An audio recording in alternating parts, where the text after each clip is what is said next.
बंगाल की गरीब महिला को पीएम मोदी ने दे दी सौगात।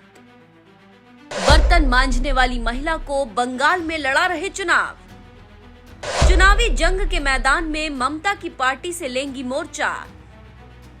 कौन है ये महिला जिसे मोदी ने मैदान में उतार दिया?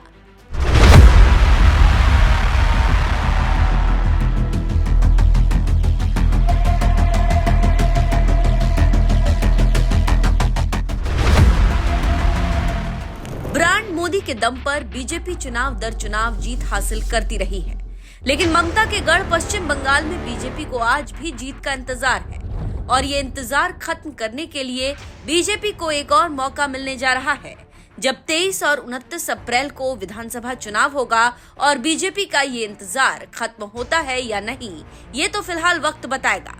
लेकिन बंगाल जीतने के लिए मोदी ने उम्मीदवारों की फौज उतारनी शुरू कर दी है, जिनमें एक नाम ऐसा है जो दूसरों के घरों में बर्तन मांजती है। लेकिन इसके बावजूद पीएम मोदी को भरोसा है कि बीजेपी की ये छोटी सी सिपाही भी ममता के गढ़ में जीत का भगवा लहरा सकती है, जिनका नाम है कलिता मांझी।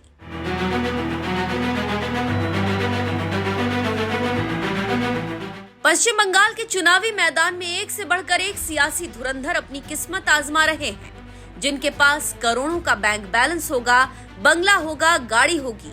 लेकिन एक उम्मीदवार ऐसी भी है जिनके पास ना करोड़ों का बैंक बैलेंस है, ना बंगला है, ना गाड़ी है, क्योंकि वो कोई अमीर नेता नहीं, दूसरों के घरों में जाकर झूठे बर्तन मांजने वाली कलिता मांझी हैं, जिनकी कहानी किसी फिल्मी स्क्रिप्ट से कम नहीं।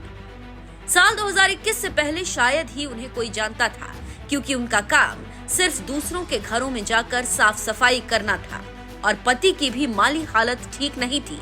वो प्लम्बर का काम करके अपना परिवार चलाते थे। दोनों की किस्मत तब पलटी जब साल 2021 का विधानसभा चुनाव आया और पीएम मोदी ने कलिता मांझी को पूर्वी बर्धमान की औसग्राम सीट से टिकट देकर चुनावी मैदान में उतार दिया, जिनके लिए खुद पीएम मोदी चुनाव प्रचार करने गए थे और उन्हें अपनी बहन बताते हुए लोगों से वोट देने की अपील की थी। भाइयों बहनों, साथियों, दीदी पर आपने इतना भरोसा किया, लेकिन दीदी ने आपका वो भरोसा तोड़ दिया है। दीदी ने आपके साथ विश्वासघात किया है। साथियों, यहां बहन हमारी कलिता मांझी बैठी है। ये हमारी बहन कलिता मांझी, ये उम्मीदवार भले ही बीजेपी की है, लेकिन ये बंगाल की बहन बेटियों की आकांक्षाओं का भी प्रतीक है।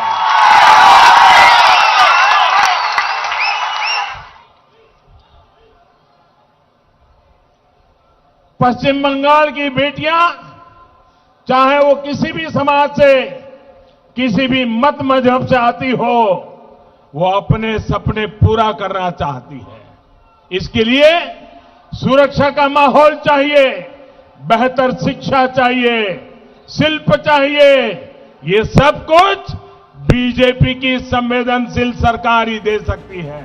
पीएम मोदी के साथ ही गृह मंत्री अमित शाह भी जब बंगाल में चुनाव प्रचार करने गए थे, तब उन्होंने भी विपक्ष को ललकारते हुए कहा था कि भाजपा के अलावा किसी पार्टी की हिम्मत नहीं है कि इतने गरीब परिवार की माता बहन को टिकट देकर विधायक बनाने की सोचे। मित्रों, हमने गरीब से गरीब घर से हमारी बहन को प्रत्याशी प्रार्थी बनाकर भेजा है। भारतीय जनता पार्टी के सिवा कोई पार्टी की हिम्मत नहीं है इतनी गरीब परिवार की माता को, इतने गरीब परिवार की बहन को टिकट देकर विधायक बनाने की सोचे। हम किसके भरोसे पे टिकट दिए? किसके भरोसे पे? हम लोगों ने आपके भरोसे पे टिकट दिया है। मित्रों, आपके भरोसे से एक कलिता जी को हम जिताना चाहते हैं। बताइए, आप जिताएंगे? पक्का?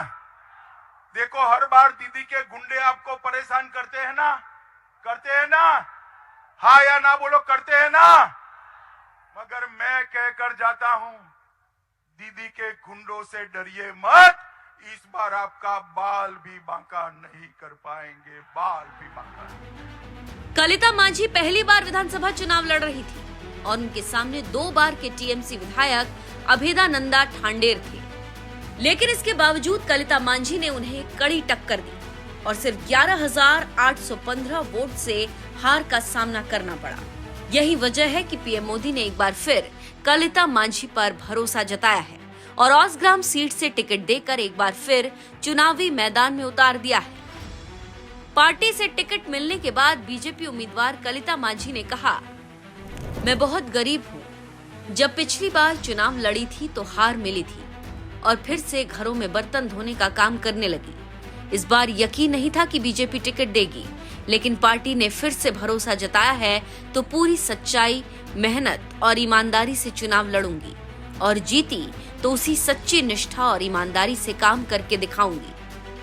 बीजेपी के टिकट पर लगातार दूसरी बार औसग्राम सीट से चुनाव लड़ रही कलिता मांझी से जब चुनावी मुद्दों के बारे में पूछा गया तो उन्होंने बताया, मैं नौकरानी का काम करती हूँ, इसीलिए जमीनी स्तर से जुड़ी हूँ। आम आदमी के मुद्दों और गरीब परिवारों की दुर्दशा के बारे में बारीकियों से पता है। इस बार चुनाव जीती तो गरीबों के विकास के लिए काम करूंगी। मेरे लिए चुनाव का मुख्य मुद्दा अपने गांव के लोगों के लिए काम करना, उनकी हर तरह से मदद करना है। मेरा सपना है कि गरीबों के लिए एक अस्पताल बनाना, क्योंकि अभी इलाके के लोगों के इलाज के लिए मुख्य वर्धमान शहर जाना पड़ता है। इलाके में बुनियादी ढांचे के विकास और रोजगार की कमी है। जीतने पर इन मुद्दों पर भी काम करूंगी। साल 2021 के बंगाल विधानसभा चुनाव में जनता ने कलिता मांझी का पूरा साथ दिया था और सिर्फ 11,815 वोट से उन्हें हार का सामना करना पड़ा था। इस बार भी उनकी टक्कर टीएमसी से होनी है।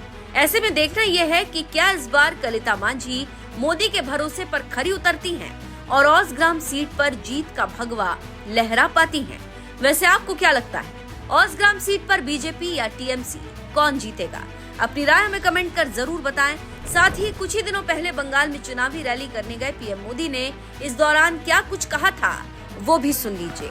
आज सबसे ज्यादा प्रताड़ित यहाँ का दलित, आदिवासी और हमारे गरीब भाई बहन है।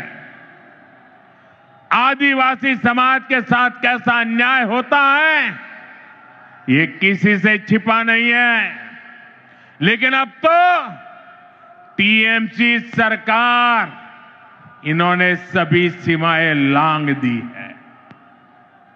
आप देखिए, अभी कुछ दिन पहले हमारे देश की महामहिम राष्ट्रपति, आदिवासी समाज की बेटी आदरणीय द्रौपदी मुर्मू जी बंगाल आई थी। उन्हें संथाल आदिवासी परंपरा के पावन उत्सव में शामिल होना था, लेकिन अहंकार में डूबी इस निर्मम सरकार ने न केवल उस कार्यक्रम का बहिष्कार किया, बल्कि उसे पूरी तरह बदइंतजामी के हवाले कर दिया। क्योंकि एक आदिवासी बेटी इतने बड़े पद पर है, टीएमसी वालों को उनका सम्मान मंजूर नहीं हुआ। द्रौपदी मुर्मू जी, जो हमेशा अपनी सरलता के लिए जानी जाती है, उन्हें खुद बड़े दुखी मन से खेद व्यक्त करना पड़ा। भारत के राष्ट्रपति को अपनी तकलीफ बतानी पड़ी। टीएमसी वालों को ये याद रखना पड़ेगा, उन्होंने केवल द्रौपदी मुर्मू जी का अपमान नहीं किया है, उन्होंने करोड़ों आदिवासियों का अपमान किया है। उन्होंने करोड़ों महिलाओं के सम्मान को ठेस पहुंचाई है।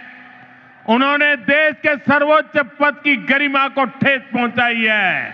इन्होंने भारत के संविधान का अपमान किया है। इन्होंने बाबा साहब आंबेडकर का अपमान किया है। और इसका जवाब बंगाल के लोगों से टीएमसी को मिलने वाला है, निर्मम सरकार को मिलने वाला है। साथियों, टीएमसी सरकार ने बंगाल को पूरी तरह से अराजकता के हवाले कर दिया है। संवैधानिक व्यवस्थाओं पर आए हर दिन हमले करने के वो रास्ते खोजते रहते हैं, हमले करते रहते हैं। पिछले कुछ महीनों में आपने देखा है, जब भी चुनाव आयोग निष्पक्ष चुनाव सुनिश्चित करने के लिए कदम उठाता है, मतदाता सूची की शुद्धि की कोशिश करता है, तब टीएमसी उसके खिलाफ हमला करने लगती है।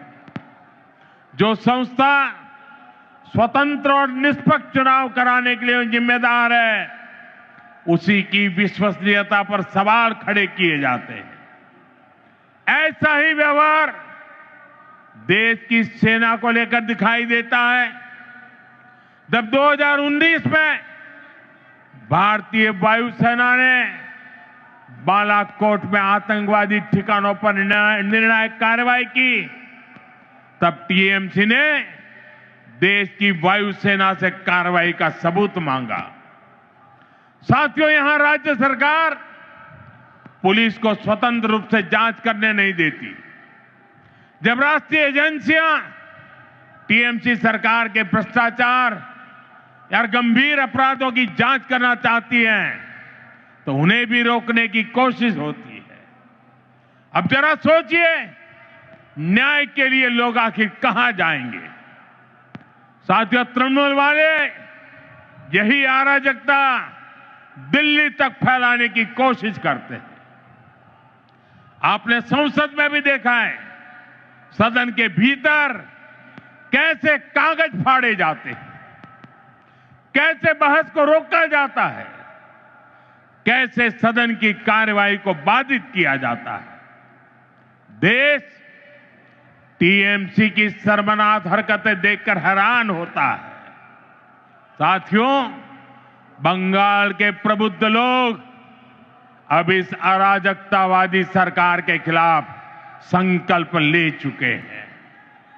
इस अराजक सरकार को उखाड़ फेंकने का काम इसी धरती के लोग करने वाले हैं।